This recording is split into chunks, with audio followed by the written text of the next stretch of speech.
I was sitting in my car parked right in front of the little cream-colored cottage at Henderson Lake, the one with the cedar shutters and the wraparound porch Sophia had fallen in love with at first sight. The house she would be moving into next week. The house she could only afford because I had wired $60,000 from my savings without blinking. The house I told myself would finally make me feel like I belonged in this family. My hands were still on the steering wheel when my phone buzzed. I glanced at the screen expecting a reminder from Sophia or maybe a last-minute request from Mom about the housewarming decorations. Instead, I saw 2 messages that sliced clean through my chest. "Don't come. Sophia doesn't want you here." Before I could process that, a second message appeared. "Don't make this awkward. Family wants a private night." For a moment, I just stared, the words blurring into a single hot pulse behind my eyes. If I wasn't family, then what exactly had I been pouring my heart, time, and $60,000 into? And the strange thing was, the first impulse rising in me wasn't the urge to cry. It was something tighter, sharper, almost electric. If they wanted a night for real family, maybe it was time they learned what it felt like not to need me. I sat there in silence, the house glowing warm behind the trees as if nothing cruel had just happened.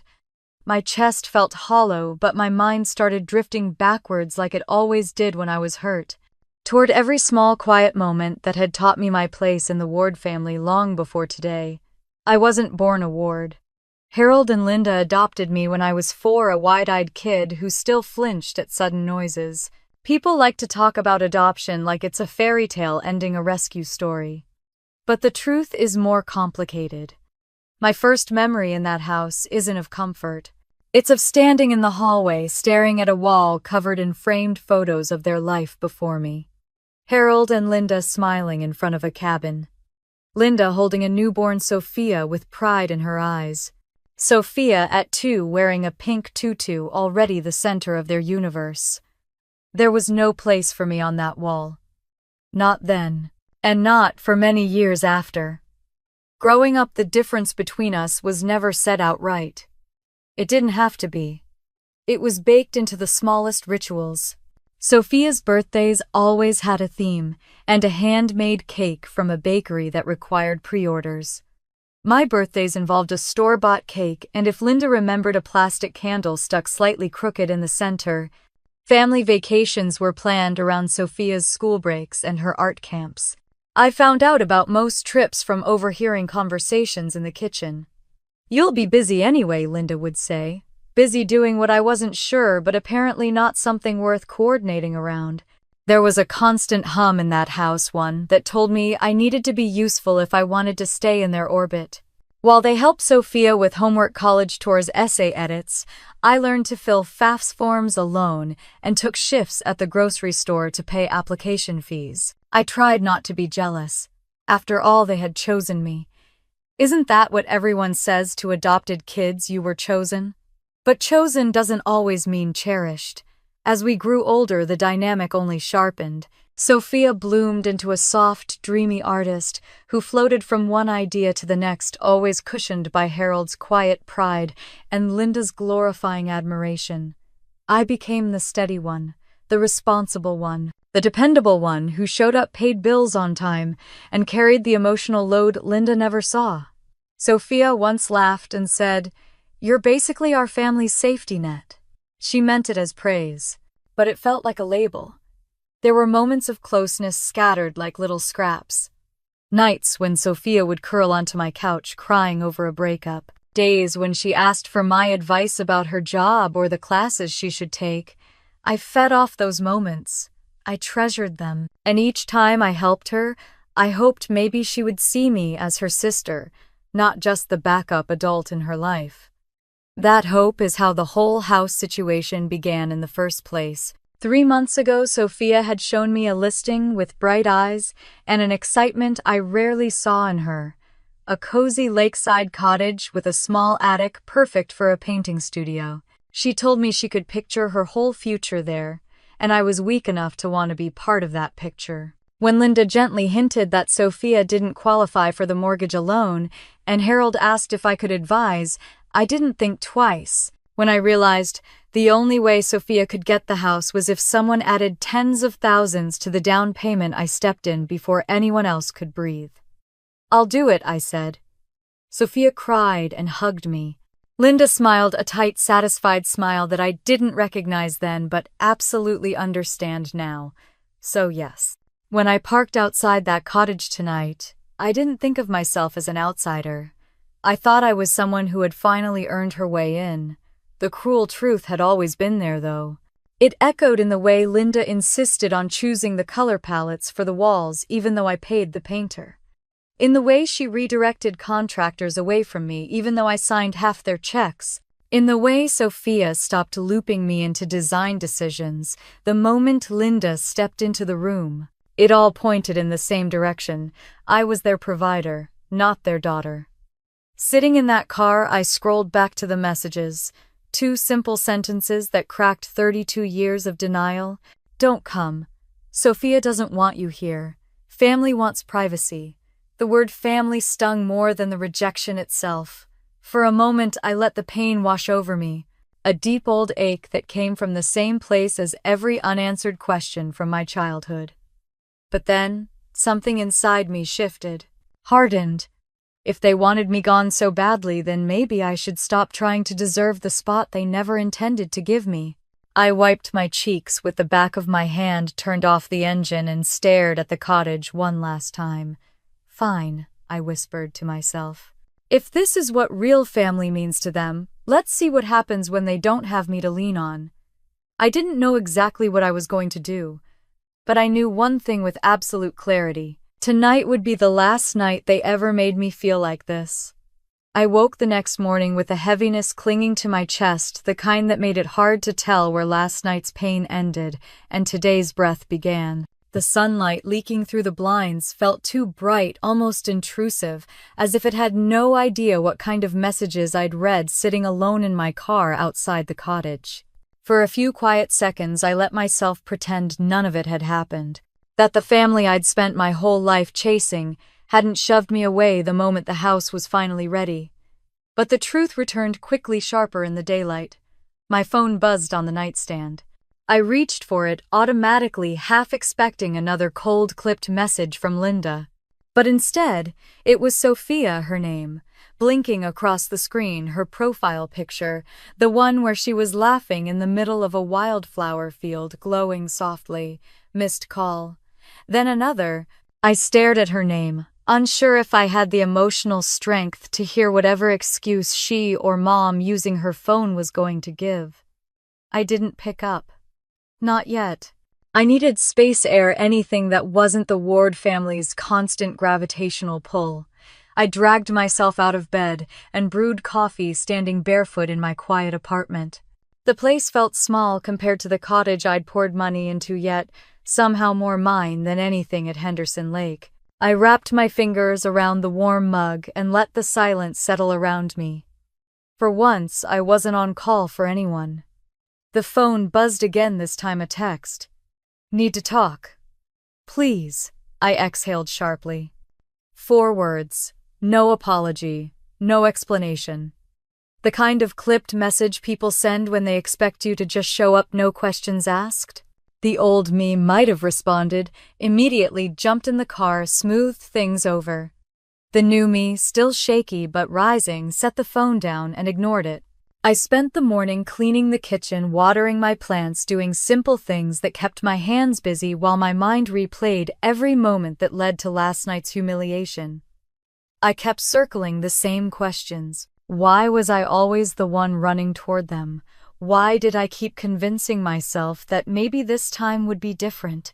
Why did I keep giving, knowing they would only take around noon while folding laundry? My phone buzzed again, this time with a different tone. A Facebook notification. Linda had posted photos from Sophia's housewarming, the one I was told not to come to. Guests dressed up, string lights twinkling, the new patio furniture gleaming. Sophia holding a champagne flute, smiling so brightly it almost hurt to look at her. And behind her, taped across the mantel in big silver letters, "Family Night." My heart clenched so tightly I had to sit down on the edge of the bed. They had posted a celebration filled with people who had known me my entire life, but not one person had asked where I was. The comments were glowing. "Looks beautiful. So happy for you, Sophia. Your family is amazing. Nothing better than family." Someone asked where's Alina. Linda replied. She had other plans, didn't want to miss them. It was like a punch to the throat. A lie so casual I could practically hear Linda's voice brushing it aside as truth. I swallowed hard, a wave of heat rising behind my eyes. I locked my phone and threw it onto the pillow beside me. I didn't cry, not yet. Anger came first this time, a slow, simmering burn that felt strangely energizing. I folded the rest of my laundry with mechanical precision, each movement grounding me in the present. I didn't owe them anything. By mid-afternoon, Sophia tried again. "Can we meet? Just talk." I ignored it. A second message followed. "Mom said you were upset. I want to understand." The boldness of that text almost made me laugh. Upset. As if this were a small misunderstanding. As if I hadn't been banned from a party I paid for, from a house I helped buy. My phone rang again, an hour later, Harold's name on the screen this time. My chest tightened. Harold rarely called me unless something big was happening, but even his name didn't make me answer. Not yet. I needed clarity before letting any of them back into my head. Instead, I drove. I didn't know where I was going until I was already halfway there. Henderson Lake always had a way of pulling me in, even when I tried to resist. I parked near the walking trail overlooking the water. Spring air brushed softly against my skin, bringing with it the smell of pine and damp earth. Joggers passed, kids on bicycles, couples holding hands, the kind of effortless belonging I'd never felt in the Ward family. I walked slowly toward a bench beneath an old oak tree, the same spot where Sophia had once painted a watercolor of the lake and given it to me for my 28th birthday. The memory made my chest ache. I'd hung that painting in my hallway for years, a reminder that she did love me at least sometimes, that maybe I wasn't imagining it. I sat down, letting the view fill my senses. The lake shimmered with streaks of gold as the sun began drifting lower. I closed my eyes and inhaled deeply, letting the quiet settle into the spaces Linda's words had torn open the night before. Part of me wished I could erase the messages. Pretend they were sent in anger or miscommunicated or anything that could be undone. But truth doesn't unhappen. It only reveals what was always there. I wasn't family. I was a resource, a safety net, an accessory. The realization wasn't new, it was simply undeniable now. As the sun dipped lower, my phone buzzed again. This time I checked it. A voicemail. From Harold. I hesitated, thumb hovering. My heart thudded louder, not knowing whether hearing his voice would comfort me or break me again. I didn't play it. Not yet. Instead, I started walking again, circling the lake path. The air cooled, brushing against my cheeks like a quiet reassurance.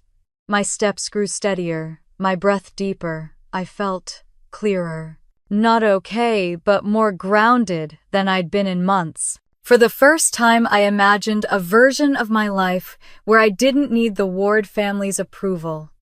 A life where giving didn't mean being drained. A life where my worth didn't revolve around maintaining a place someone had never intended to let me truly occupy. Several hours passed before I returned to my car. The sky had turned a bruised purple, and streetlights blinked on one by one. I sat inside, letting the silence expand again, and finally allowed myself to cry. Not the quiet, careful tears I used to cry when I didn't want anyone to think I was being dramatic. Not the single tear running down my cheek like in a movie. Real tears. Full-bodied, unstoppable. Tears for the little girl who stood in front of that family photo wall, wishing her face were somewhere among those frames. Tears for every birthday overshadowed. Tears for every time I told myself it's fine when it wasn't. Tears for the woman who gave $60,000 hoping to buy her way into belonging. And tears for the moment I finally understood I didn't have to. When my sobs slowed, I wiped my face with shaking hands and pulled the visor mirror down. My eyes were swollen, my nose red. But something else was there too, a steadiness I hadn't expected. My phone buzzed one more time.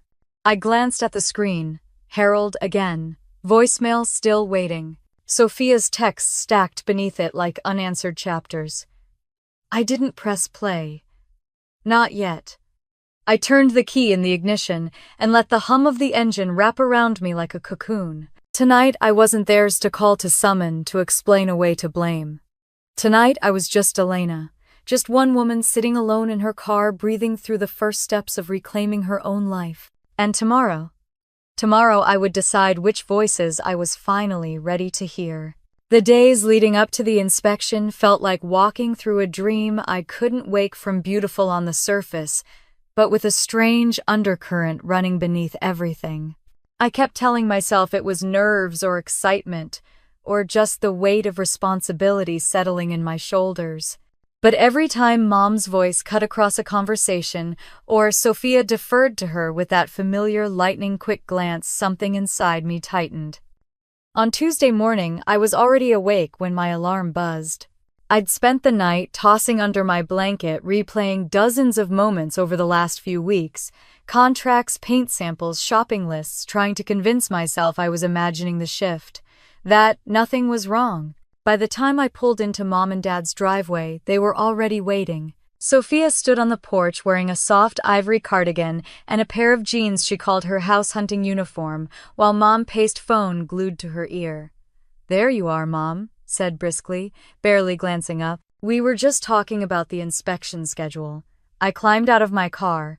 I thought it was at 10. It was, she said, but they moved it up. "We'll go early." I glanced at Sophia, who gave me a small shrug. Mom said it'd be easier. I decided not to push. Not yet. We drove separately, Mom and Sophia together, me behind them. It was a short drive, but I spent the whole time trying to unravel the knot in my chest. Was it jealousy, fear? Or was it something else? Something that had been whispering to me since the moment we signed papers at the title office. When we reached the cottage, the inspector was already there, clipboard in hand. He smiled politely, then turned to Sophia. "Congratulations," he said warmly. "You must be the new homeowner." Sophia beamed. Mom stepped in smoothly. "Well, technically it's under both girls for now, but this is really Sophia's space. Elena is just helping. Just helping. Again." The inspector nodded politely, but his eyes flicked toward me, a man who understood more than he said. He started outside, guiding us around the house, checking siding, gutters, the roofline. Mom walked ahead with him, peppering him with questions, while Sophia snapped pictures for social media. I stayed behind, tracing my fingers along the railing I had chosen from the contractor's catalog, remembering how excited I'd been picking it out. Now it felt like touching something that never belonged to me.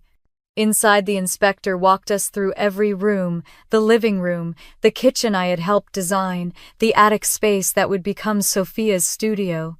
Each time I asked a question, Mom answered before the inspector could, steering the conversation back to her. By the time we reached the basement, he pulled me aside discreetly. "You're the co-signer, right?" I nodded. "You might want to make sure you stay involved," he said gently. "Sometimes families forget who's actually responsible." My stomach dropped. "What do you mean?" He gave a small shrug. "You signed the paperwork. You're on the hook if anything goes sideways. Make sure they keep you in the loop." He didn't say more. He didn't need to. I thanked him quietly, then walked back upstairs. Mom and Sophia were standing at the kitchen island, laughing about something on Sophia's phone. They barely noticed me return. "You okay, hon?" Mom asked absently, not waiting for the answer before turning back to Sophia. I stood there for a moment, feeling like I'd been erased from a picture I helped frame. After the inspection, we spent an hour walking the property, discussing updates, scheduling contractors. Or rather, Mom scheduled them. Sophia nodded along. I hovered at the edge of conversations, offering input when I could, though most of it was dismissed with an airy, "We'll think about it." We ended outside near the porch stairs. "About the housewarming," Mom said, suddenly turning to me. "We're thinking maybe something simple." I smiled. "Okay. Do you need help with planning?" She hesitated just long enough for me to feel it. "We'll let you know." Sophia chimed in. Mom's got a vision, as if it explained everything. I forced a breath. Whatever you two want. Just tell me what you need. Mom nodded. Of course. But her smile didn't reach her eyes. Sophia hugged me before I left. I'm so excited, she whispered. This feels real now. I'm happy for you, I said truthfully. And I was, even through the ache. But as I drove away watching the cottage shrink in my rearview mirror, the knot in my chest returned with full force. It wasn't the money. It wasn't the effort. It wasn't the house. It was the slow creeping realization that I was being moved to the margins of a story I had helped build. That night I sat on my living room couch, replaying the day over and over again. The inspector's warning, Mom's tone, Sophia's dependence on Mom for every decision, the way they talked about the house as if my part in it was an inconvenience. The feeling grew, arms wrapping around my ribs. Something isn't right. And then, like a cruel flash of memory, I remembered something from the title office. A moment I'd pushed aside because I wanted everything to be perfect. When Daniel had explained the cosigner clause, Mom had gone still, her jaw tight. So, she can't be removed without written consent, Mom asked sharply. No, he said. Both parties must agree. Mom's face had changed, tightened, before she plastered on a smile. At the time, I thought she was just overwhelmed. Now I realized she wasn't overwhelmed. She was calculating, putting pieces together behind the scenes, and suddenly the last 2 weeks made sense. Her taking charge of the contractors, her deciding the decor, her pushing me out of conversations, her constant "we'll handle it," her sudden secrecy around what should have been my decisions too. Everything was leading somewhere. Somewhere I wasn't meant to be included. The truth shimmered like something underwater just out of reach. And then it clicked. She was setting the stage. For a housewarming, for a handover, for a life that didn't include me. A life she wanted Sophia to have without my name on the paperwork, without my involvement, without my presence. I sat on my couch, heart pounding, understanding forming in cold, clear lines. The exclusion hadn't begun with the text message I would receive later. It began long before that. The inspection wasn't a formality. It was the first clue, and I had missed it. I leaned back, staring at the ceiling, the weight of the truth settling deep inside me. Mom wasn't just taking control. She was erasing me, and I hadn't even realized I was disappearing. I stood outside Lakeview Title and Escrow, with a folder tucked under my arm, feeling strangely like a teenager about to take a test I hadn't studied for. The spring wind tugged at my hair, while cars hummed past on the main road. Sophia bounced beside me, looking radiant in a cream sweater and new boots she'd bought for the aesthetic. Mom trailed slightly behind us, clutching her purse like she was escorting royalty. Come on, Sophia, chirped, pulling open the glass door. This is the fun part, fun. If I'd known then what this day really meant, I might have turned around and run. Inside, the title office smelled faintly of coffee and printer toner. A receptionist smiled, then looked past me and aimed her greeting directly at Sophia. You must be the buyer, Sophia giggled. Yes, and this is Elena. She's helping. Helping, not co-signing. Not funding, not taking on financial liability for the next 30 years. Just helping. I forced a polite smile as we took our seats in the waiting area, but something inside me tightened. A man in a navy suit stepped out with a clipboard. Ward party, come on back. We followed him into a small conference room stacked with paper packets. The blinds were half-closed, sunlight slicing across the long wooden table. He motioned for us to sit. I'm Daniel, he said. I'll walk you through the cosign process. He emphasized the word, glancing directly at me. It wasn't judgment, just a question. Not spoken, but loud. Are you sure you want this? Before I could reply, Mom stepped in. Oh, she's very sure. Elena's always been the reliable one. Reliable, their favorite word for me. Their polite way of saying necessary. Daniel passed copies of the mortgage documents across the table. Sophia, your credit score is a bit low, so the loan approval depends heavily on your sister's financial standing. Sophia shrugged like it was nothing new. Elena's great with money. She's basically a financial wizard. Mom laughed in agreement. Exactly. I smiled tightly, though I felt more like the family's emergency generator there, when things failed, silent when things worked. Daniel slid a new set of papers toward me. As co-signer, your name will be on the county records. That means if payments are missed, the responsibility legally shifts to you. And any ownership adjustments must involve your signature. Mom's smile flickered for half a second before she recovered. Well, we don't need to get into all of that. This is Sophia's house. Yes, Daniel said slowly. But her sister will be on the documents. She's financial owner of record. That sentence seemed to irritate Mom, though she kept her tone smooth. Legally, maybe, but emotionally, this is Sophia's dream. Sophia squeezed my arm. Let's just sign, okay? I want to pick paint colors after this. I signed 7 times, then more. Every signature felt like tying a string around my wrist. Not a painful one, just one I didn't realize someone else held the other end of. Linda leaned back in her chair, relaxed, now that the hard part was over. It really is generous of you, Elena. Not everyone would take on this kind of responsibility. Translation. You better follow through. When the initial documents were done, Daniel excused himself to run copies. The room fell quiet. Sophia leaned forward, practically vibrating with excitement. Can you imagine? The attic is going to be my studio. And the patio, I already have a vision. Just wait until you see the outdoor lights tonight. Mom chuckled.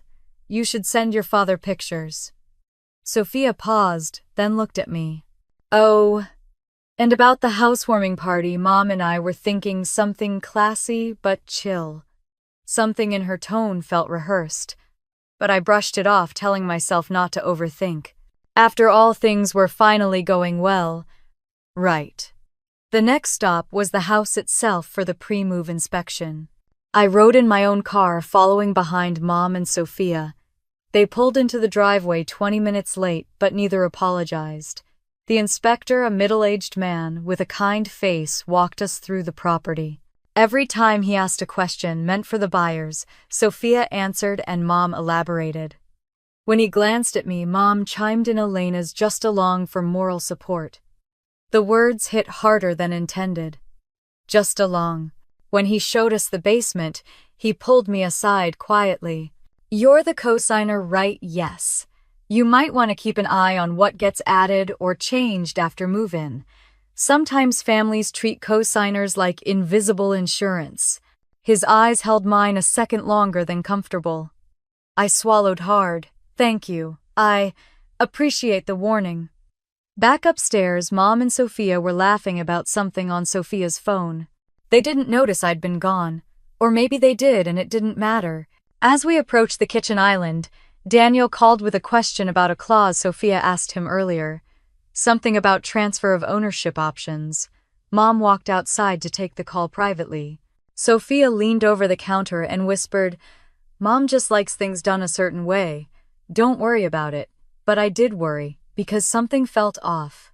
A while later, the keys were placed into Sophia's hand for celebratory photos. The title company rep tried ushering me into one, but Mom gently moved between us. Let the homeowner have her moment. Elena's done plenty already. Plenty. But never enough to belong. Once the formalities wrapped up, Sophia hugged me tightly. I love you, she said into my shoulder. This house wouldn't exist without you. I held her back, letting myself believe her.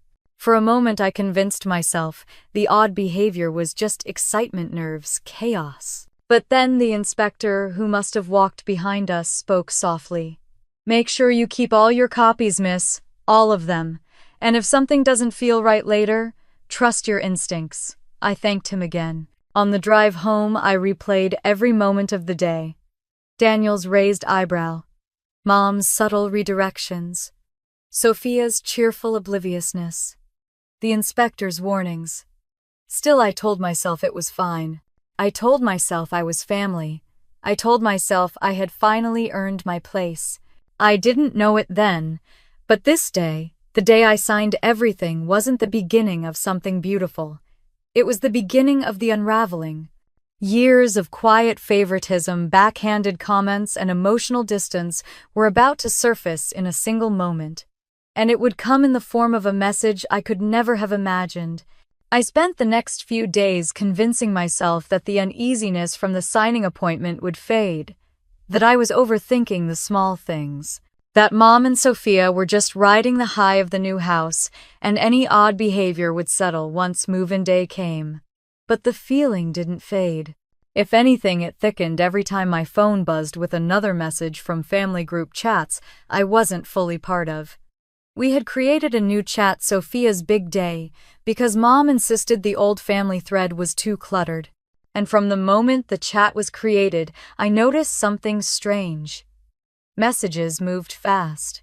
Decorations, menu ideas, guest lists. But somehow, despite being one of the 3 people paying for the entire event, I felt like a guest peeking through a window rather than a participant. I kept scrolling, trying to keep up. Mom and Sophia were sharing links to table runners and balloon arches, and I added a few of my own suggestions, soft champagne tones, some cozy lanterns. No one responded. The chat simply kept going, as if my messages dissolved before reaching them. By Wednesday, I realized they had redesigned the entire aesthetic without including me. I messaged Sophia privately. Did you want to stick with neutrals? Or are we doing the sage green theme you mentioned earlier? She replied 2 hours later. Oh yeah, sorry. Mom found a new theme. It's more elevated. Not my choices. I swallowed my disappointment. Don't take it personally, I whispered to myself. It's her house. On Thursday morning, I stopped by a boutique shop and picked out a housewarming gift. I'd spent 3 days debating a beautiful set of canvas prints with soft lake tones I knew would match Sophia's studio space. They were expensive, but they felt personal and meaningful. While the cashier wrapped them, I imagined Sophia's reaction. I imagined maybe, just maybe, this would be the thing that made her look at me and say with certainty, "You're my sister." That fantasy shattered the moment I showed the gift to her later that afternoon. Sophia stared at it a few seconds too long. Her smile flickered. "It's nice," she finally said, "but I'm not sure it fits my aesthetic anymore." My chest tightened. "You can exchange it if you want." No, I'll keep it," she said. "Just, maybe not for the housewarming." Mom said everything should be cohesive. Cohesive, as in Elena's choices don't belong. I nodded like it didn't hurt. The next day, contractors needed access to make last-minute adjustments. I drove over early, holding extra supplies and a coffee for everyone, only to discover the schedule had changed completely. The patio furniture had been swapped out. The lighting plan had been redone. Even the dessert table layout I'd spent an hour designing was replaced. When I asked the contractor what happened, he shrugged. "Your mom said she and Sophia revised the plan. She said to ignore anything you sent earlier." Ignore anything you sent earlier? Like I was background noise. I pressed my hand against my stomach to steady the wave of humiliation. Mom walked in right then, all brisk energy and clipped authority. "Elena," she said, not even looking up from her phone, "don't worry about the logistics anymore. Just come tomorrow. On time." She didn't ask how I was, didn't ask if I had questions, didn't ask if I needed anything. Just come. On time. As if I were a guest. I forced a smile. "Okay. Let me know if you need help." "We're good," Mom interjected quickly. "Sophia has everything under control." Sophia was nowhere in sight, probably in the living room picking out outfits for the housewarming. I stepped outside to breathe, but even the cool air didn't help the heaviness in my chest. Something was shifting quietly, intentionally, and I felt it happening beneath my feet like the ground was tilting. I tried to shake it off. I reminded myself that subtle exclusion wasn't new in this family. But this time felt different. This time the distance felt purposeful. On the drive home, my phone buzzed. A message from Aunt Lisa. Honey, what time should we arrive tomorrow? Your mom said you might be busy. Busy? I tightened my grip on the wheel. What was Mom telling everyone? I didn't answer right away. Instead, I spent the evening setting up gift bags, printing place cards, organizing trays, tasks I'd volunteered to handle weeks ago. And as I arranged them, I reminded myself this was worth it. That tomorrow might finally be the day I felt included, seen. Around 9 p.m. Dad stopped by Henderson Lake while I was dropping off the last box. He looked tired, older than usual. He watched me arrange lanterns for a moment, then said softly, "You don't need to do all of this." "It's fine," I said quickly. He stepped closer. "Elena, listen to me." His voice dropped, gentle but weighted. "People who love you will see you, even when you're not doing anything." The words hit deeper than he knew. I didn't respond. I just blinked rapidly and nodded. He opened his mouth like he wanted to say more, something important, but footsteps approached and Mom appeared. Her expression stiffened when she saw him close to me. "Harold," she said curtly, "we need to get going." Dad hesitated, glanced at me, then followed her silently. As they walked away, I heard Mom whisper something sharp under her breath. I couldn't make out all the words, but I caught enough. She always overdoes things, doesn't understand boundaries. Boundaries. Funny coming from her. I stood there, surrounded by fairy lights and expensive florals, wondering how I had once believed this night would bring us closer.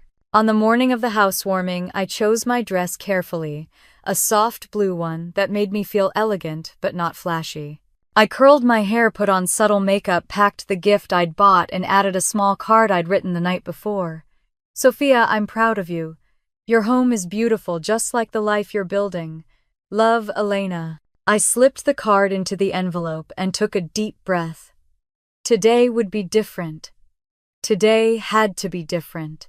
As I stepped toward my front door, the house quiet around me, my phone buzzed. Mom, good. Maybe she'd finally include me in something. I unlocked the screen and opened the message. And in one heartbeat, everything inside me tilted. "About tonight, we're keeping it to just family. It wouldn't be appropriate for you to come. Sophia wants an intimate evening with her real family." My vision blurred. My knees nearly buckled. I gripped the back of my chair to steady myself. Real family. The words carved straight through my ribs. I stared at the message, reading it again and again, waiting for it to transform into something less cruel. But it didn't. Mom had not only excluded me, she had claimed Sophia didn't want me there. She had erased me from the night I funded the home I'd helped create, the family I'd spent my entire life trying to belong to. My chest tightened. My throat burned. I typed back, fingers shaking. "I don't understand. Aren't I family too?" 3 dots appeared, then vanished, then appeared again. Then came her reply. "Elena, don't make this awkward. Sophia wants her blood family. You know what that means." I stood frozen, phone in hand, the room spinning around me. Blood family. The phrase echoed heavy and merciless. I wasn't invited because I wasn't real. Not in her eyes, not in any of theirs. And instead of breaking me, something inside me finally snapped awake. I stared at my reflection in the bathroom mirror the next morning, trying to recognize the woman looking back at me.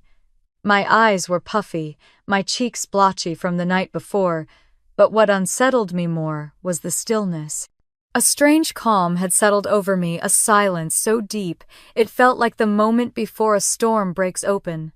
I brushed my hair slowly, deliberately, letting the steady rhythm carry me through the fog.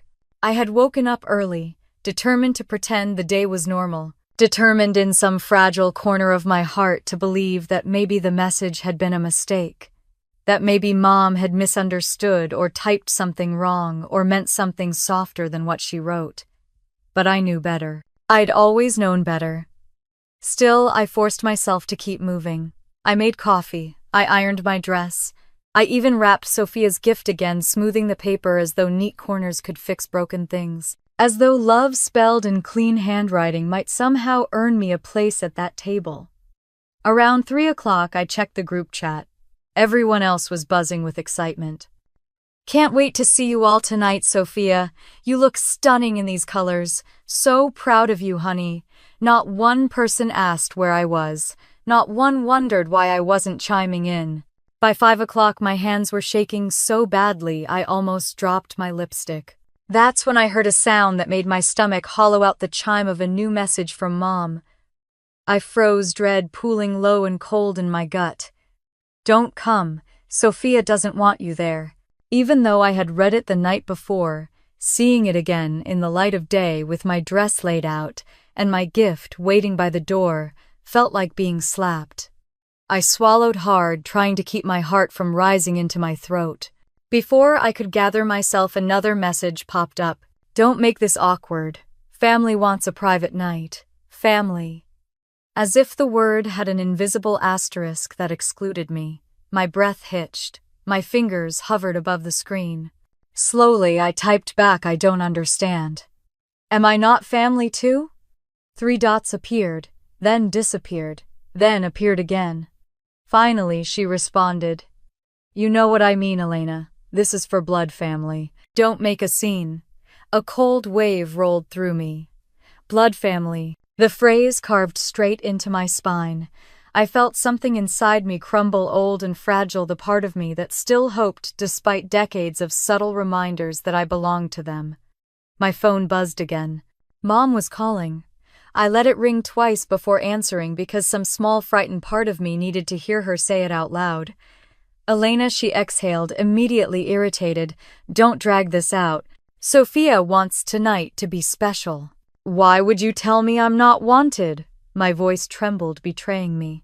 After everything I've done? Oh, don't start, she snapped. You always make things about yourself. This isn't your night. I paid for half the event, I whispered. And we thanked you, Linda's voice sharpened. But payment doesn't equal belonging. Tonight is about family memories, childhood stories, things you weren't there for. It would just be uncomfortable. For everyone. Everyone except me. I pressed my hand to my chest, trying to steady the ache spreading like wildfire. So, that's it, I whispered. I'm not family, she sighed in annoyance. You're being dramatic. Of course you're family, just a different kind. A different kind. Not real. Not enough. She kept talking, but I couldn't hear her anymore. The words dissolved into static, cold and sharp, until finally she hung up, leaving me in a silence so heavy it felt suffocating. My legs buckled. I sank onto the couch and stared at my hands, wondering how I had ever believed I belonged. Wondering how I could be so painfully foolish at 32 years old. Wondering why the child inside me kept reaching for a mother who had never reached back. My eyes burned, but no tears came, not yet. The pain was too big for that. A few minutes later, my phone buzzed again. A text from an unknown number. Where are you? We're all here already. My aunt. Of course. I hesitated, then wrote back. Mom told me I shouldn't come. Typing bubbles appeared. What? Why would she say that? Sophia asked where you were. My heart jolted. Sophia asked where I was. A second message came before I could respond. Linda told everyone you had other plans. Other plans. Like I had chosen to ignore my sister's milestone. Humiliation twisted inside me so fiercely I had to close my eyes. The tears finally broke through. I cried quietly, rocking slightly, as though holding myself together physically might keep me from falling apart entirely. Every memory, every dismissal, every subtle shrug, every moment of invisibility flooded through me like a dam bursting. I cried for the little girl who never appeared in family photos, for the teenager who packed her own lunches while Mom braided Sophia's hair, for the adult who paid and paid and paid thinking generosity might buy love. I cried until my body was empty. And in that emptiness, something else rose. Not acceptance, not forgiveness. Something harder, sharper, clarity. A clarity that whispered, if they don't want you, stop showing up, stop begging. Stop trying to buy entry into a house that never had a chair with your name on it. The thought startled me. It felt dangerous and liberating. Just then, my phone buzzed again, this time from Dad. "Elena, call me. We need to talk." I almost ignored it, almost tossed the phone aside. But something about the message, its simplicity, its urgency, made me pause. I didn't call. Not yet. Instead, I wiped my face, stood up slowly, and walked to the front window. From my apartment balcony, I could see the faint glow of Henderson Lake in the distance, soft and quiet under the setting sun. The same lake where Sophia was currently celebrating in the house I helped her buy. A house I wasn't allowed to enter. My pulse steadied as a thought took shape, clear and cold as winter water. If they didn't want me there tonight, maybe they didn't deserve what I had given them. A single sentence formed in my mind, strong enough to pull me upright. If they want a night for their real family, then they can live without everything I provided to get them there. I grabbed my phone, my jaw set, my heart finally hardening in self-defense. Tonight wasn't the end of something, it was the beginning, and by the time the sun rose again, the Ward family would feel the first tremor of the choice they made when they told me I wasn't one of them. I took a breath, steady and sure, and whispered to no one, "Fine.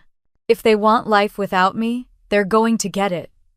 I sat in my car long after the engine cooled, watching the shadows stretch across the parking lot as evening fell. My hands were still trembling from the phone call with Mom, but underneath the shaking, something steadier had begun to bloom. A kind of quiet, razor-sharp resolve I didn't recognize in myself at first. It felt foreign and familiar at the same time, like discovering a voice I'd buried years ago. I pulled my phone from my bag, placed it face down on the passenger seat, and stared out the windshield. Not one part of me wanted to return to that cottage tonight, not after being told I wasn't family and that I should stay away. The Elena they were used to would have cried, begged for an explanation, shown up at the door, hoping someone would open it for her. But that version of me died the moment Mom typed blood family. The silence in the car felt electric. Surprising. Comforting. It was the first time in a long time I didn't feel guilty for choosing myself. I stepped out of the car and walked up the stairs to my apartment. The air was cool, the kind that carried the scent of pine and wet pavement after a long day. I didn't bother turning on the overhead lights. Instead, I clicked on the small lamp by the bookshelf, casting a warm glow across the room. My home felt different tonight, smaller but heavier with meaning. This was the space I paid for, the space where no one told me I didn't belong. I set down my keys, took a long breath, and opened my laptop. My hands still shook faintly as I typed in my banking login. The familiar interface popped up, and for the first time since transferring that initial $60,000, I didn't feel pride or generosity. I felt clarity. The mortgage autopay I'd set up because Sophia had forgotten the login twice in 1 week sat at the top of the list. I clicked Cancel Future Payments. A pop-up window asked if I was sure. "Yes," I whispered. Then clicked Confirm. Next were the utilities. I had set up the initial bills under my name because Linda insisted the system was too confusing for Sophia, even though Sophia was 26 years old and perfectly capable of navigating an online form. Cancel. Cancel. Cancel. The homeowner's insurance I had arranged, another thing Mom had conveniently assigned to me, was next. I clicked the request form to remove my card from the account. A strange quiet fell over the room as each confirmation email hit my inbox. No thunder, no dramatic music, just the sound of a woman cutting the last strings she had tied to her own hands. This was the part no one in that family had ever imagined I was capable of. Of stepping away, of saying no, of not being their safety net. I closed the banking tabs and opened the county property portal. My stomach tightened when I saw the familiar header, Henderson Lake Title Access. My name was listed as primary signatory on half the documents, and for weeks Mom had been trying with increasing urgency to get me to remove myself from those records. Not anymore. I clicked Modify Access. Sophia Ward. Remove Linda Ward. Remove property contact email. Change to mine, a notification flashed. Your request has been submitted for approval. For a moment I sat back in my chair, staring at the screen as if it might ask for permission again. But it didn't. The request was already in motion. My phone buzzed on the desk. Mom calling. I didn't pick up. Another call, this time from an unfamiliar local number. I let it go to voicemail. A text came through next. Elena, answer your phone right now. Something's wrong with the mortgage. I smiled, not cruelly, but with a strange, tired relief. Something wasn't wrong. Something was finally right. More texts poured in. The water company said the transfer didn't go through. Why are we getting error messages? Sophia can't log into the HOA portal. Did you change something? Answer us now. The desperation in their tone, people who had spent years treating me like a background character, was startling. But instead of feeling satisfaction, I felt something quieter, steadier, almost sad. This was the first time they noticed how much I did for them, only because I stopped doing it. I ignored the messages and opened my email instead. A new message from the title office had arrived, marked urgent. It read, "We received a request earlier today to remove you from the property records. Because you are a co-signer, we cannot complete the change without your written authorization." A chill traveled down my spine. Earlier today. Before the party. Before Mom texted me. Before they told me not to come. They'd planned this long before excluding me from the celebration. My hands trembled, not from fear but from confirmation. Every instinct I'd dismissed for weeks had been right. I clicked reply. Please freeze all modification requests until further notice. Do not remove my name from any documents. Within minutes, a title agent responded. Understood. Another message came in. And for your knowledge, the previous request came from Mrs. Linda Ward. I closed the laptop softly, almost tenderly. Every truth I had avoided was now undeniable. They had never intended for me to be part of that house, only to fund it. My phone buzzed again. This time it was Sophia. From a new number. Elena, please talk to me. I don't understand what's happening. Mom said you backed out. Why would you do this? A flicker of guilt tried to rise in me, tried to take root. I shut it down gently. I wasn't hurting Sophia. I was removing myself from being used. I didn't respond. I walked to the kitchen, poured myself a glass of water, and stood by the counter listening to the hum of the refrigerator. My chest felt strangely light. My breath came easier. I wasn't their safety net anymore. I wasn't the backup adult who paid bills they didn't want to handle. I wasn't the daughter who begged for scraps of affection. I was a woman reclaiming her place in her own life. My phone vibrated again, but I let it buzz against the countertop until it went quiet. The silence that followed wasn't empty. It was full of decisions, full of realization, full of the faint beginning of self-respect blooming in tender, unfamiliar soil. I walked to the window and looked out at the city lights in the distance. Somewhere across town, the Ward family was scrambling, panicking, blaming me for problems that weren't mine to fix anymore. For the first time, I didn't feel obligated to save them. I whispered softly to my own reflection in the glass. They wanted a life without me. Let's see how it feels. Behind me, the phone buzzed once more. I didn't turn around. I woke to the sound of my phone vibrating non-stop, rattling against my nightstand like it was trying to wake the entire apartment. For a moment, I thought it was an alarm. Then I realized it was call after call, stacked, overlapping, relentless. I blinked at the ceiling, that strange, quiet clarity from last night, still sitting in my chest like a steady flame. When I finally grabbed the phone, the screen was a wall of missed calls. 9 from Mom, 7 from a number I didn't recognize, 12 from Sophia, 3 from Dad, 2 from Mom again. Then, the messages loaded one after another like a dam breaking.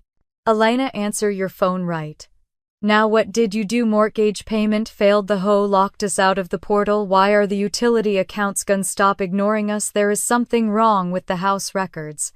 I sat up slowly, the morning light spilling into my bedroom. My head felt strangely clear. My heart wasn't racing, my breath wasn't shallow. I was surprised at how steady I felt after the emotional earthquakes of the last few days. I typed nothing back. My silence spoke louder than any explanation ever could. A new message popped up from Mom. "Do not make me come over there. This is unacceptable."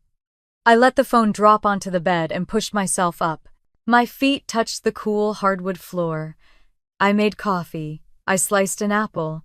I sat at my small kitchen table and looked out at the buildings across from mine. It felt like the first peaceful morning I'd had in months.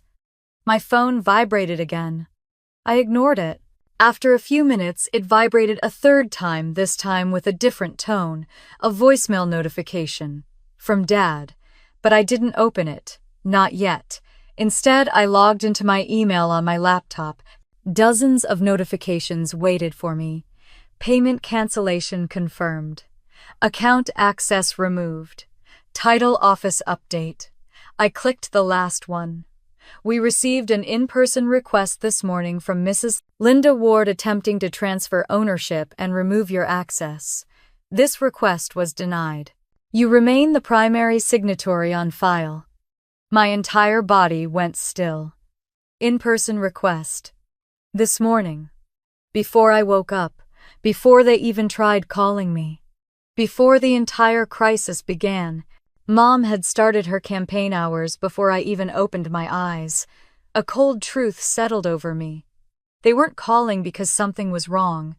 They were calling because their plan had failed. My phone buzzed again, a message from Sophia this time. "Elena, please talk to me. I don't understand any of this." Mom said, "You did something out of anger, but I don't believe her.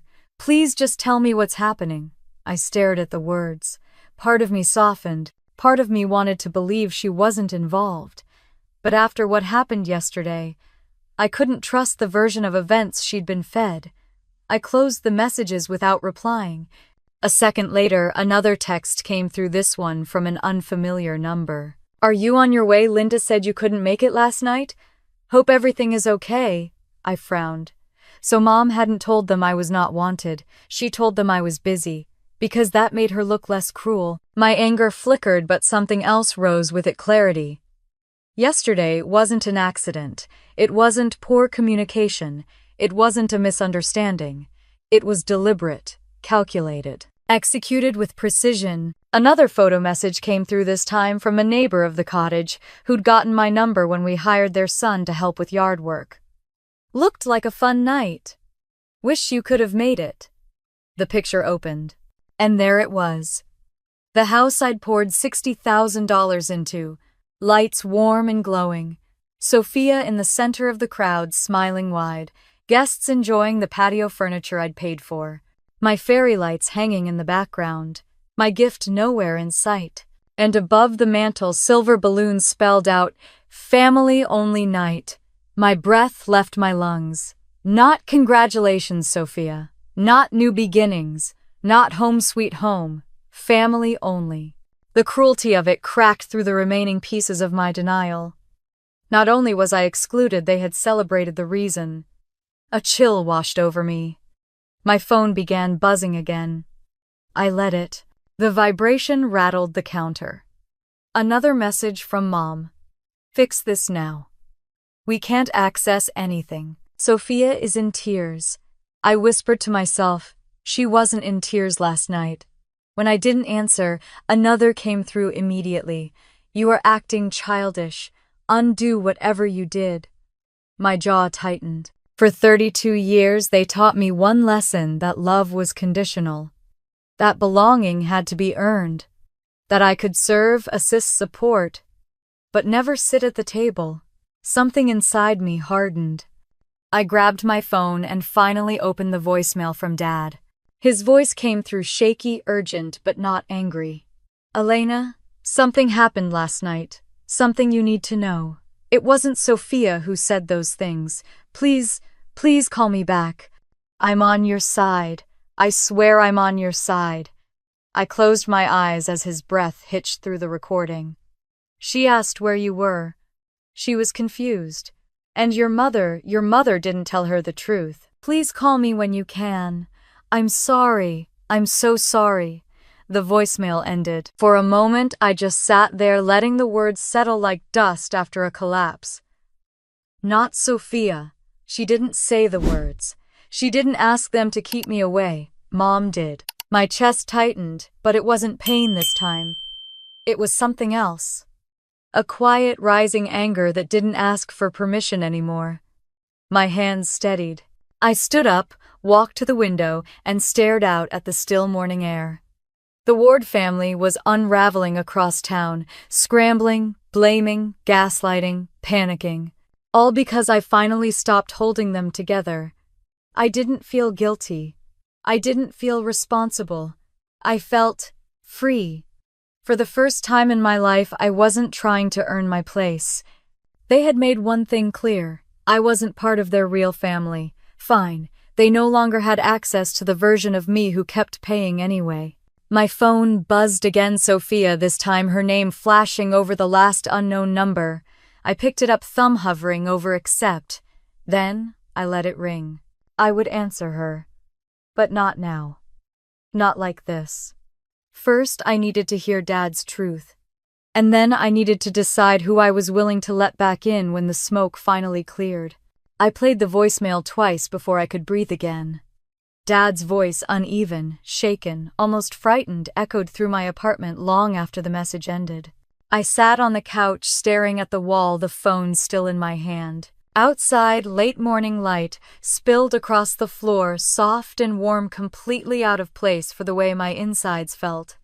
When my pulse finally slowed, I hit play one more time, needing to hear the words exactly as he said them. Elena, something happened last night. Something you need to know. It wasn't Sophia who said those things. Please call me back. I'm on your side. I swear I'm on your side. His breath trembled. She asked where you were. She was confused. And your mother? Your mother didn't tell her the truth. Please call me. I'm sorry.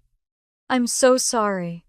I closed my eyes and let the silence that followed sink into me like cold water. Not Sophia. Not Sophia. It wasn't Sophia. The truth struck deep like a sudden shift in gravity. All night I'd replayed her name in my mind, imagining her choosing to shut me out of her celebration, imagining her looking right past the empty chair where I should have been. But she hadn't known. She hadn't asked for it. She had been told I was the one who didn't care. A tear rolled down my cheek, slow, hot, confused. I wiped it away quickly, not ready to feel whatever emotion was beneath it. I took a long, steady breath. Then I called Dad. He answered on the first ring. Elena, his voice cracked with so much relief that I had to swallow hard before I could speak. I got your message, I said quietly. What happened? There was a rustling sound, like he'd moved to another room. Thank God, he whispered. I wasn't sure you'd call me. I'm here, I said. Tell me the truth.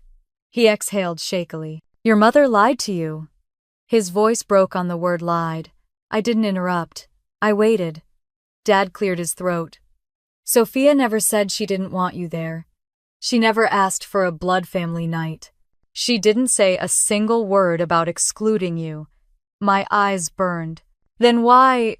Because your mother decided it for her. The room tilted slightly. I gripped the phone tighter. Dad, why would she do that? He was quiet a moment. When he spoke, his voice was a mix of shame and exhaustion. Because Linda doesn't want you involved in that house. Because she thinks that helping Sophia financially makes things messy. With the future, with the inheritance. Inheritance. A word that felt like sand in my mouth. Dad continued, voice low. She's been trying to get your name removed from the house records for weeks. I know, I whispered. The title office told me. I should have stopped her, he said, guilt thick in every word. But I didn't realize how far she'd take it.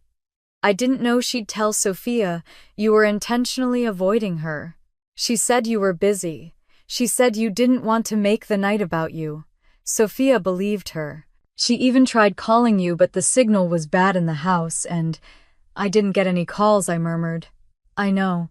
She was trying to step outside to call again when Linda... He paused, voice tightening. Your mother told her not to. She said you two had argued. She said you didn't want to come. Sophia went back inside upset, thinking she'd done something wrong. Something inside me cracked open, not the sharp, painful kind. More like a seam tearing on a piece of fabric I'd outgrown long ago. "Why didn't you tell me last night?" I asked. "I tried," he whispered. But Linda kept watching, controlling the room. And Sophia spent half the night crying in the kitchen, thinking she ruined things with you. The whole party was, he stopped himself. "Never mind, that doesn't matter. What matters," I said slowly, "is that everything you're telling me, it wasn't Sophia's choice." "No," he said firmly. "She never wanted you excluded." My throat tightened. I pressed my palm to my eyes. "And you," I whispered, "you knew Mom was doing this?" He didn't answer at first. When he spoke, his voice was heavy with regret. "I knew she favored Sophia. Everyone did. But I didn't realize she was keeping you two apart on purpose. I didn't see it until last night, and when I confronted her, we fought. The whole house heard it." My breath caught. "Because of me. Because of her," he corrected gently. "Because the way she treats you isn't just unfair. It's cruel, and I let it happen. For years. I'm sorry, Elena. I'm so damn sorry." The words I'd waited my whole life to hear landed in my chest like warm weight. Painful, but stabilizing. "I believe you," I said quietly. He exhaled shakily. "Please, talk to Sophia. Let her explain." "Maybe," I said. "But not today." "That's fair," he murmured. "Just don't shut her out forever. She thinks she lost you. Lost me. Funny. I'd spent decades feeling like I never had her to begin with." We said goodbye quietly. When I hung up, I sat in the stillness of my apartment, letting the truth settle around me. Linda had orchestrated everything. She had chosen every lie. She had shaped every narrative. She had spent years ensuring Sophia and I never stood fully on the same side. And I, hungry for belonging, had believed the distance was my fault. That I had done something wrong. That I wasn't lovable enough. That I needed to earn what should have been given freely. The realization was a quiet kind of devastation, but also liberation, because now I finally knew the truth. And once you see the truth, you can't unsee it. My phone buzzed again. This time a new voicemail from Mom. I didn't listen. Another came in. A text from a distant cousin. "Why is everyone so upset? Your mom said you sabotaged Sophia. Is that true?" I didn't respond. Then a picture message, another person from the party. Sophia, standing alone outside the patio, eyes red, looking toward the driveway. Looking for me. I pressed my hand against my chest. A small, painful ache bloomed there, not for last night, but for the years before it. For every moment she'd reached for me while her mother held her back. For every moment I'd convinced myself she didn't care. I closed my eyes and whispered to no one. She never wanted me gone. When I opened my eyes again, the ache had shifted into something steadier. A beginning, not an ending. I opened Dad's voicemail one last time and listened to his final words. "You deserve better than what we've given you, Elena." My breath shook. For the first time in my life, I believed him. And with that belief came something even stronger, a quiet, rising certainty that I was finally ready to face the truth, and the people who had hidden it from me. I drove to the coffee shop with my fingers gripping the steering wheel tighter than I meant to the muscles in my forearms aching from tension I'd slept with and woken up with. The cafe sat halfway between my apartment and my parents' house, a quiet little brick building wrapped in ivy. Dad chose it because they don't play loud music, which was his way of saying he needed privacy. I parked and sat for a moment, breathing deeply, watching the morning sunlight spill across the faded wooden sign above the entrance. I wasn't sure I was ready, but I came anyway. Inside, Dad was already there, sitting at a corner table with 2 cups of coffee waiting. He stood when he saw me, and for a second he looked like the father I remembered from good days, gentle-eyed, trying his best. "Elena," he said, voice soft, almost fragile. I nodded and slid into the seat across from him. He sat slowly like he was afraid any sudden movement would crack the fragile peace between us. I didn't know if you'd come, he admitted. Neither did I replied truthfully. He took a breath, steadying himself. I want to explain everything, and I want you to know that I'm not defending your mother, not today. The bitterness I expected didn't rise. Instead, my voice came out tired. Tell me what you need to tell me. He nodded, wrapping his hands around his coffee cup like he needed something warm to anchor him. Last night wasn't supposed to go like that, he began. Sophia didn't want you gone. She hadn't even heard about her mother's message until it was too late. When she asked where you were, Linda told her you chose not to come, that you texted saying you wanted her to have her moment. My stomach twisted. I never said that. I know Dad said. But your mother is persuasive, and Sophia is used to trusting her. Anger flashed hot in my chest, but it wasn't the wild, consuming kind.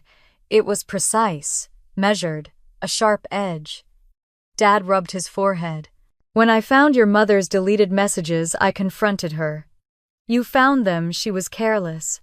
She left her phone on the counter while helping wash glasses. I saw the thread with you, the messages she sent, the ones she deleted before showing Sophia.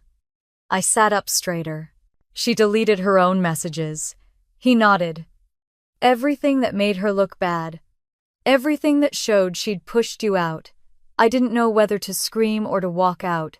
For the first time since last night, I felt real grief. Grief for believing her. Grief for thinking Sophia had written me off. Grief for every moment I'd spent crying alone while they celebrated in the house I helped buy. Dad continued, voice shaking a little.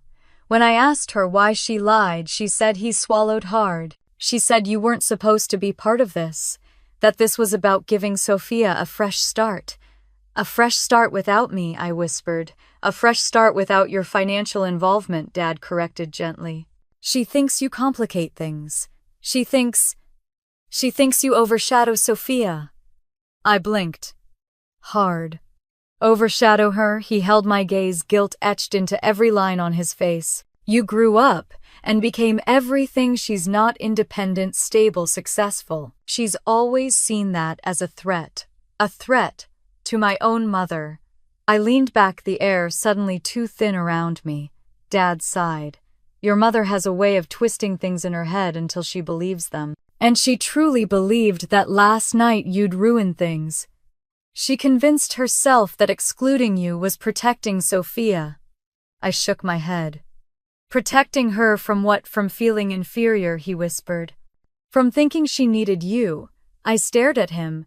But she did need me. Yes, he said. But your mother hates the idea that Sophia needs anyone more than she needs her. I pressed my fingers to my temples, fighting the urge to laugh, cry, or both at once. He continued, voice softer. After the party ended, Sophia demanded to know why you never showed up. And when I told her the truth, she broke down. The image hit me like a punch. My sister crying in a kitchen lit by fairy lights I hung with my own hands. She felt guilty, angry, confused, Dad said. She kept saying she didn't want this. That she didn't want to lose you. My throat tightened. But she still let Mom run everything. He didn't argue. She's been raised to defer to your mother, to trust that Linda knows best. But that's changing. Last night forced her to see things she didn't want to see. I stared down at the table. And what about you? What did you see? Dad looked away, ashamed. I saw all the years I should have protected you. All the times I stayed quiet to avoid a fight. All the things I allowed Linda to get away with. I didn't speak, he continued. I've been a coward, he said simply, and I'm sorry for that. I can't undo the past, but I can tell you the truth now. You deserved better. You always did. Silence settled between us, not cold but heavy with everything unspoken. Finally I asked, where is she now, Mom? At home, he said. Furious. She thinks you sabotaged the house accounts out of spite. She told everyone you ruined Sophia's night. I scoffed. And did they believe her? Some, he admitted. They only hear her side, but those who know you, they're asking questions. I nodded slowly. Good. Dad hesitated. And Sophia? My stomach tightened. What about her? She wants to talk to you, he said. Really talk. Not through your mother, not through guilt, just sister to sister. The words didn't hit me the way I expected. There was no immediate warmth, no rush of forgiveness, just a steady, cautious ache. I need time, I said. That's fair. Dad exhaled relief, softening his shoulders. But don't shut the door forever. I think she's starting to understand just how much your mother has controlled. We sat in quiet for a while. Dad drank his coffee. Mine sat untouched, cooling slowly between my hands. When we finally stood to leave, he paused before walking away. You have every right to protect yourself, he said quietly. But don't forget there's love for you in this family. Maybe not from everyone, but from me. From Sophia. And one day I hope from yourself. I swallowed hard, unable to speak. He gave me a small, sad smile and stepped past me toward the door. The bell chimed as he left. I sat back down, letting his words echo in the quiet corner of the cafe. My heart hurt. But not from betrayal. Not from rage. It hurt because some small, stubborn part of me still wanted a sister, still wanted a father, still wanted a family that chose me not out of need, but out of love. And as much as I hated to admit it, Dad was right. This wasn't over. Not with Sophia, not with Mom, not with myself. Something had cracked open, and now it was time to decide what, if anything, would grow in the space that remained. I walked around the block twice before I finally made myself turn toward the lakeside cottage. The house sat glowing beneath the soft afternoon sun, its cream-colored siding warmed the porch, wrapped in new potted plants I hadn't picked out. It looked peaceful, still. Nothing like the emotional wreckage swirling inside me. I stood at the edge of the driveway, clutching my jacket against the breeze. My heart beat so hard I could feel it in my palms. I wasn't afraid of seeing Sophia. I wasn't afraid of seeing the house. I was afraid of confronting 32 years of patterns I'd never dared question. When the door finally opened, it wasn't Mom. It was Sophia. She stepped onto the porch slowly, like she was approaching a wounded animal she didn't want to startle. Her eyes were red-rimmed. Her hair was in a messy bun. She looked completely unlike the sparkling, glowing woman from the party photos. "Elena," she whispered. I didn't move. Not until she began walking toward me, hesitating only when she was a few feet away. "Can we talk inside?" she asked. My throat felt tight, but I nodded. "Yeah." She stepped aside, letting me walk past her into the house I paid for, at least half of it. The scent of new paint and vanilla candles filled the living room. Balloons from last night were deflated and sagging in the corner. Empty glasses sat stacked near the sink. Fairy lights glowed softly along the mantel, lights I had hung myself. Sophia closed the door gently and turned to face me. "Thank you for coming." I crossed my arms, not to protect myself, but to stop my hands from shaking. "Dad called me." Sophia nodded, emotions flickering across her face. I figured. He left here right after talking to me. Silence stretched between us, fragile and thin. Finally, Sophia took a breath. "I need to say something before I lose my nerve." She tucked a piece of hair behind her ear. "I didn't know what Mom said to you." "I know," I said. "Dad told me." Her shoulders slumped with relief. "I swear I didn't ask her to keep you away. I thought you were coming. When you didn't show up, I thought I'd done something wrong." A small, bitter ache pulled inside my chest. "You didn't do anything wrong. But I didn't do anything right either," she said, stepping closer. "I should have checked. I should have called again. I should have walked outside and driven to your apartment if I had to." Her voice cracked. "Instead, I let her tell me what you said, what you felt. And I believed her." I swallowed hard. "You've always believed her." "I know," she whispered. "And I'm sorry." She motioned toward the couch, and we both sat far enough apart that it wasn't too intimate, close enough that it didn't feel like a negotiation. Sophia looked down at her hands. "Last night, after the guests left, I asked Mom why you didn't come. And she said Sophia stopped, eyes shimmering. She said, "You wanted the night to be about me." She said you didn't want to make things awkward. She said you were too busy to be bothered with the party details. I closed my eyes, pain pinching my forehead. She said a lot. "She lied, Sophia," said her voice shaking. "She lied to me to keep you away." I didn't know what to say, so I waited. When Dad told me what really happened about the text messages and the fact she told you I didn't want you here, Sophia's breath hitched. I felt sick. I still do. The heaviness in my chest loosened a little. "It wasn't your fault." "But it was," she insisted. "Not the texts, not the lies, but the pattern. I've let her speak for me for years. I let her control who I talked to, how much I leaned on you, what I shared with you." Her voice softened with regret. "I let her divide us, and I never questioned it. This time I spoke." Why her eyes fell closed. "Because growing up, I was always compared to you. My breath caught. I hadn't expected that." "I know they favored me," she said, opening her eyes. "But not everything felt like favoritism. Some of it felt like pressure. Like I wasn't good enough unless I followed Mom's script."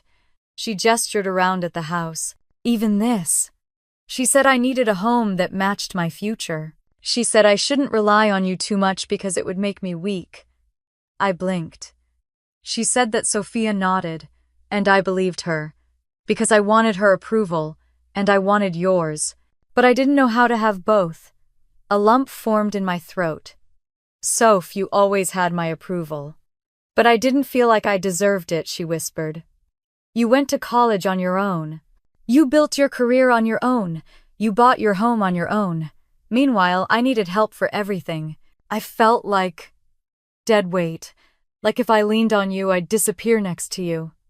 Mom fed that insecurity every chance she got. We sat in a silence so raw it almost hummed. "Then why let her cut me out?" My voice trembled.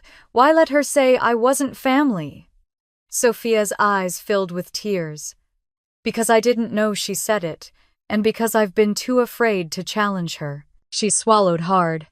"But I'm not afraid anymore." I studied her, searching for the hesitation I'd always seen in her, but it wasn't there.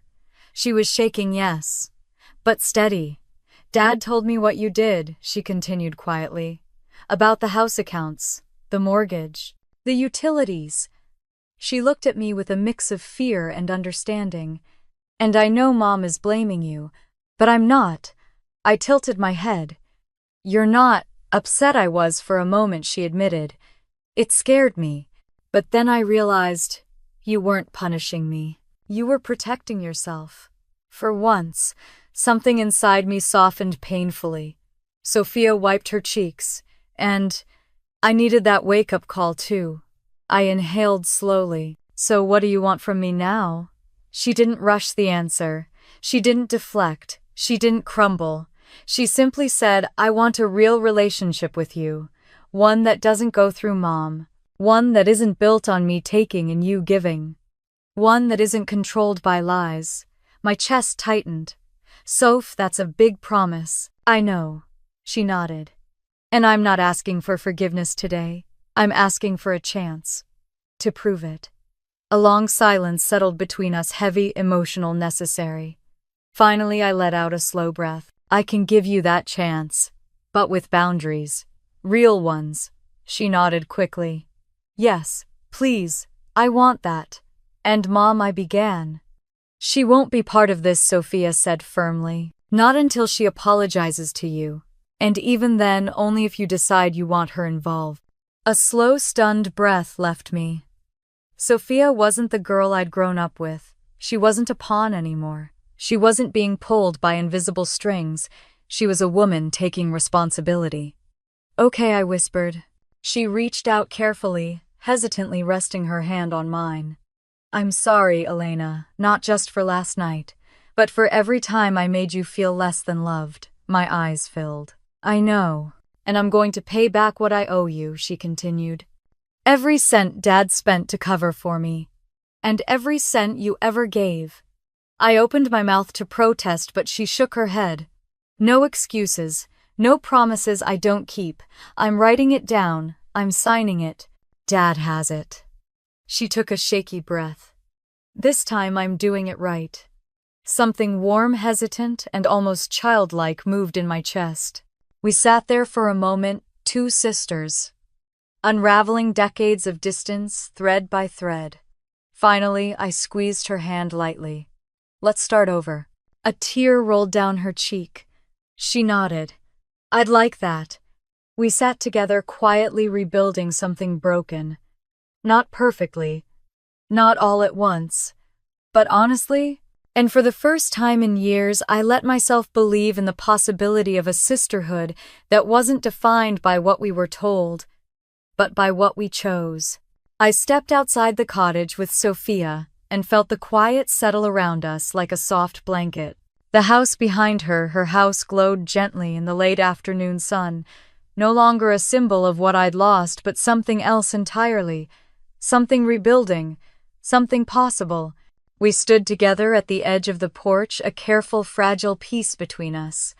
Sophia wrapped her arms around herself, watching the breeze ripple across Henderson Lake. I waited, letting her speak when she was ready. I know things won't magically fix themselves, she said softly. I know it's going to take time, and work, and probably a lot of uncomfortable conversations. I nodded. Yeah, it will. She looked at me, eyes glossy but steady. But I'm willing to do it. I believed her. Not because she said it with perfect sincerity, but because she finally said it without Mom's voice woven into the words. We walked down the steps together. Sophia hesitated near my car. Would you? She took a breath. Would you come to the new farewell dinner? The real one? The one I get to choose? Just us. Me and you and Dad. No themes, no balloons, no family-only banners. Her voice cracked. Just the people I want. Something warm flared in my chest, small but unmistakable. I'll think about it. She smiled, not hurt, not disappointed, just understanding. That's fair. We hugged carefully at first, like we were both afraid of doing it wrong, then tighter, more real. When we pulled back, she wiped her cheeks. I love you, Elena, she whispered. I always have. Even when I didn't show it. My throat tightened. I love you too. After she went back inside, I sat in my car and let the quiet fill me. No tears, no ache, just a strange mixture of relief and exhaustion. And beneath it all, something stronger. Clarity. For decades, I had assigned myself the role of fixer-provider background hero. I had believed love meant proving myself, earning my place, giving, until there was nothing left to give. But love, real love, didn't demand sacrifice as proof. It didn't demand that I disappear to make others comfortable. It didn't require me to shrink to fit inside someone else's insecurities. Love needed boundaries, and I finally had them. Over the next 6 months, everything shifted. Not overnight, not perfectly, but slowly, authentically. Dad and I met for coffee every other week, sometimes talking about the past, sometimes arguing, sometimes simply existing together in quiet understanding.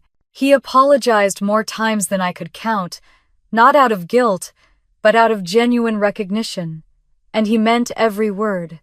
Mom was different. Distance hung between us, a necessary frost. She tried small gestures, an occasional invitation, a polite text, a gift card for a restaurant she thought I liked but didn't. None of it was malicious, but none of it was enough. Not yet. Maybe not ever. And for once, I didn't feel responsible for fixing her feelings. Sophia and I rebuilt something tender, careful, and honest.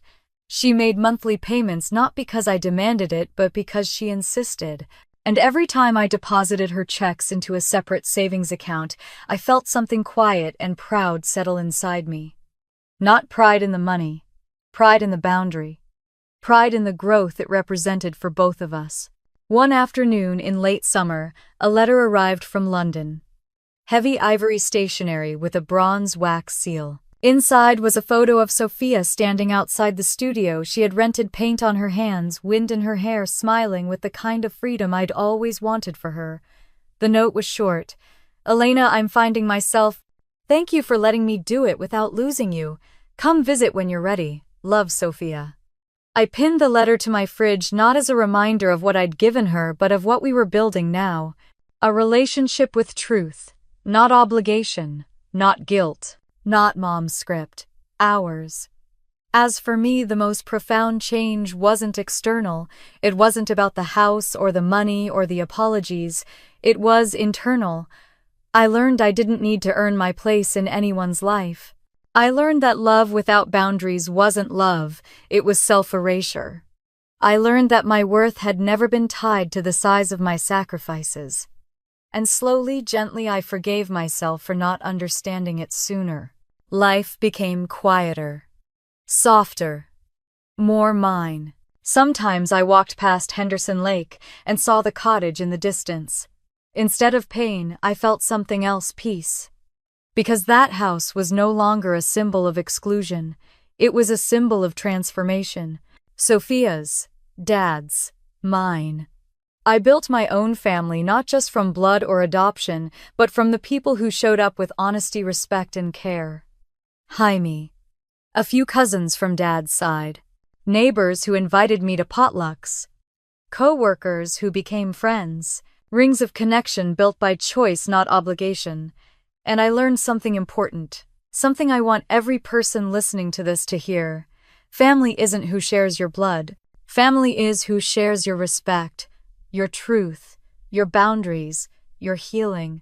As I sit here now telling you this story, I can look back at that girl in the car, the one who read the words, "Don't come," and thought it meant she wasn't worthy.